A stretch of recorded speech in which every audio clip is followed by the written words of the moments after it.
Bom, seguindo viagem, eu estudei, passei meses lendo o que existia sobre essa teoria. Eu me aprofundei, experiências, cases, estudei profundamente a China, Coreia do Sul, Singapura, Irlanda, que vale muito a pena, como ela influencia a Dinamarca, a Noruega, como ela influenciou a própria Suécia, os erros da Inglaterra, o impacto na Romênia. Estudei tudo. E eu decidi conhecer a primeira escola de múltiplas inteligências do mundo, que foi uma escola que sofreu orientação do próprio Gardner. Então achei relevante ir lá conhecer. Bom, pego o avião e vou para Indianápolis, conhecer a Key School. Cheguei na Key School, a Key School estava sendo federalizada.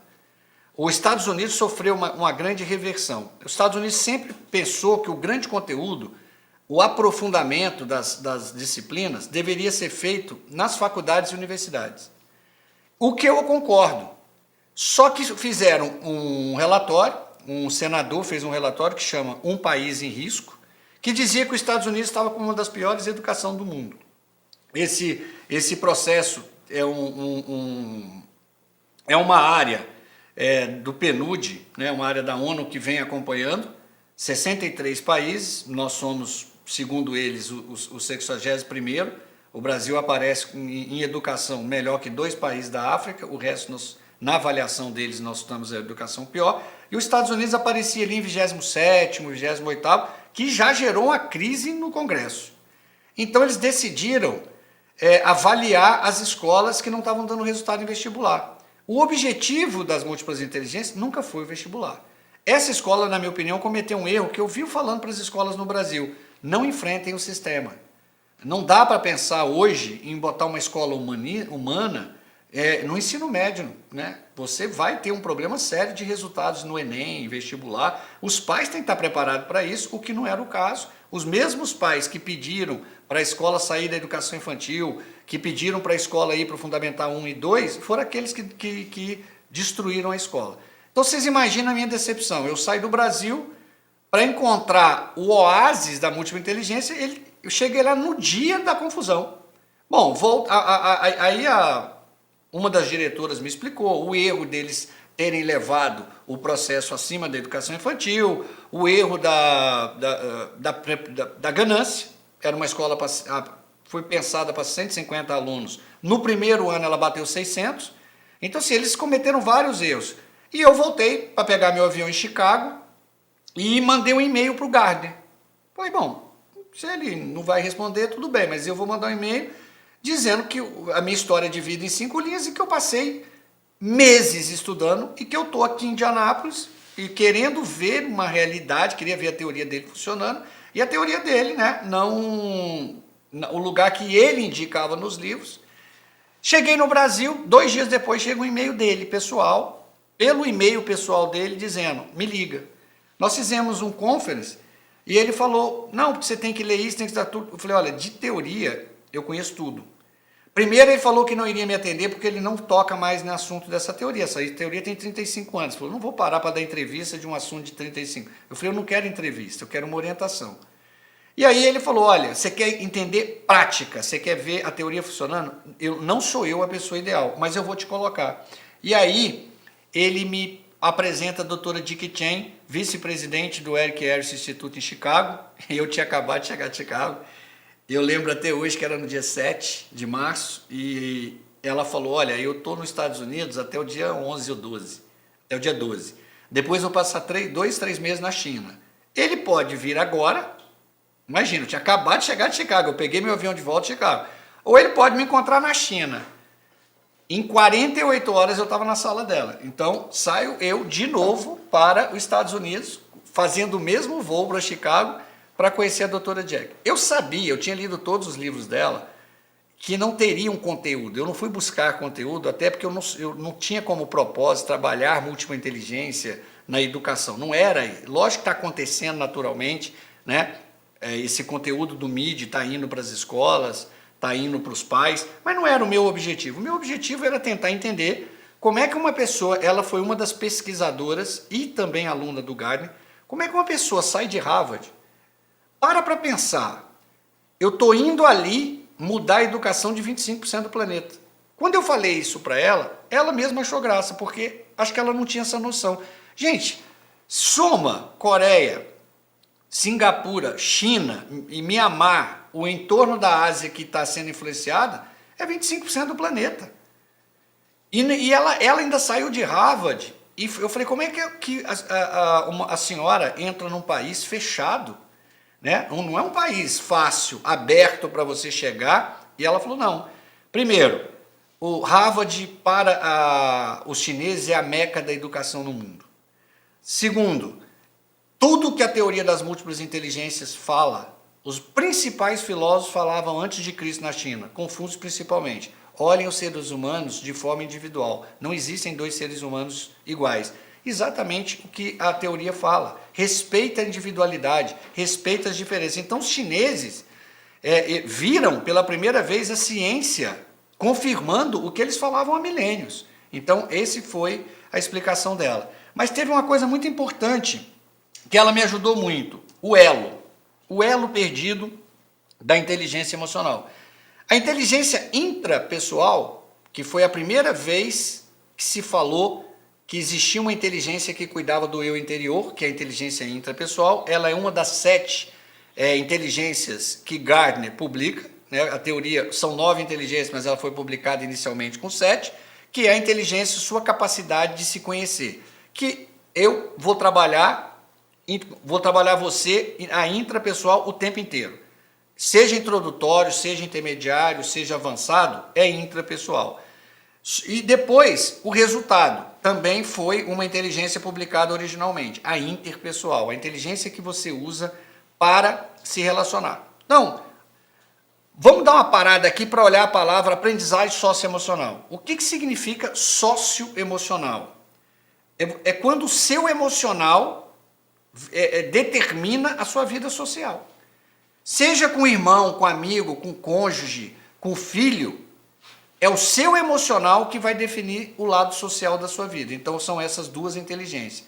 E aí, ela me mostra um elo, que realmente nos meus estudos foi um elo muito misterioso, porque eu não encontrava nos lugares aqui.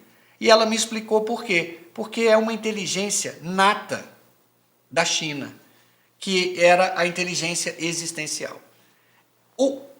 Eu não encontro essa inteligência trabalhada. Se você quiser falar aprendizagem socioemocional com a inteligência existencial, eu só encontrei em países com pensamentos da Ásia, né, pensamentos orientais. E por quê? Porque essa palavra existencial, nós temos um erro de interpretação violento nela. As pessoas entendem que a inteligência existencial é ter religião, e não é isso. A inteligência existencial são valores que definem a sua existência, é teu propósito de vida, é a direção da tua vida, é a visão de futuro. Então esse elo, quando ela me deu um estalo mesmo, gente, foi um insight. É como se a minha intuição falasse assim, é aqui a chave do que você está procurando. Você tem que encontrar esse elo. Então, eu olhei a inteligência existencial, só para vocês terem informação, ela é publicada 25 anos depois das primeiras 7, então você vê como eles estudaram ela, né?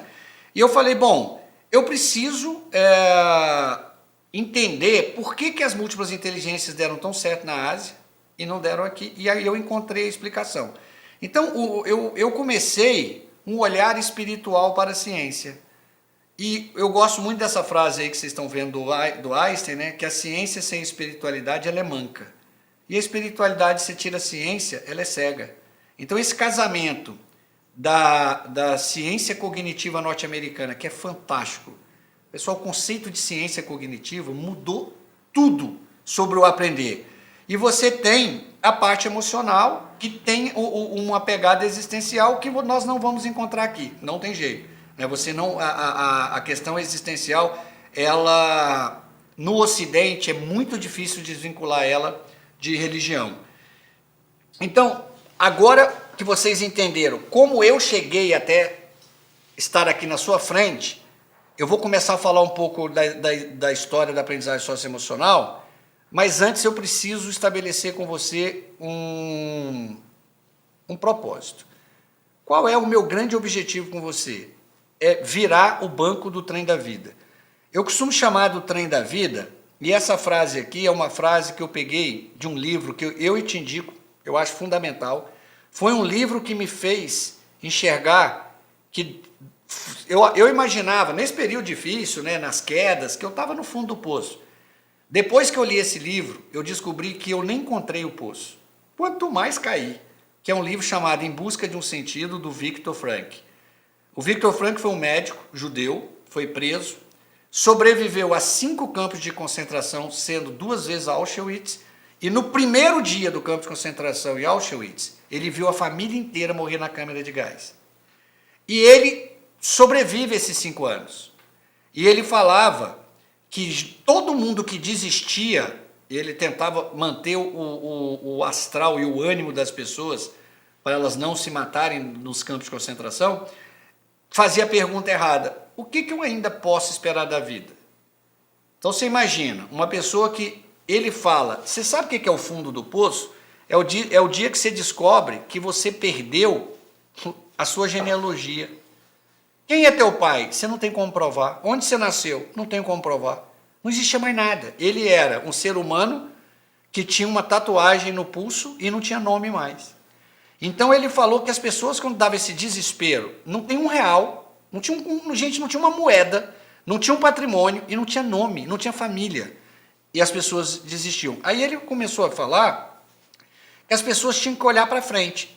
Então, eu, nesse trabalho, nesses últimos 7 anos, o que eu percebo? O meu grande desafio é fazer você olhar para frente. Culturalmente, nossa formação, nossa educação, nós temos o hábito de viajar olhando para trás. Então a vida é um trem. A escolha de viajar, o trem te permite viajar olhando para frente ou para trás, mas é uma decisão. Isso é uma escolha sua. Então você decide como você quer fazer essa viagem. Então a minha proposta é te preparar para virar esse banco, né? E nós vamos falar muito disso no processo. Então, é olhando para frente que você vai ver que esse sobe e desce é normal, né? Aquela cordilheira, você vai perceber que isso é da vida. O duro é que muitas vezes a gente chega no topo de uma das montanhas e não quer mais, quer viver olhando para trás, quer viver dos louros, das honrarias que a gente tem de ter chegado até ali. É a hora que a pessoa tem que ter muito preparo emocional para descer a montanha dentro da cordilheira. O que ela não sabe é que a montanha seguinte é muito melhor. Então, não adianta viver, não adianta entrar numa zona de acomodação e ficar preso naquela altura. E aí ele falou que a pergunta que manteve ele vivo é: o que a vida espera de mim? Porque o raciocínio dele foi o seguinte: por que eu? Minha mulher, meus tios, meus pais, todo mundo da minha família morreu no primeiro dia, não entrou em Auschwitz. Por que eu entrei? Por que eu fui escolhido? Tem que ter algo, tem que ter um grande mistério, tem que ter algo muito grande, tem que ter algo superior que me deixou aqui. E esse algo entende que eu tenho uma missão. O que a vida espera de mim? Ele falou: não, eu vou continuar. Eu vou lutar por estar aqui. E essa é a minha proposta para você.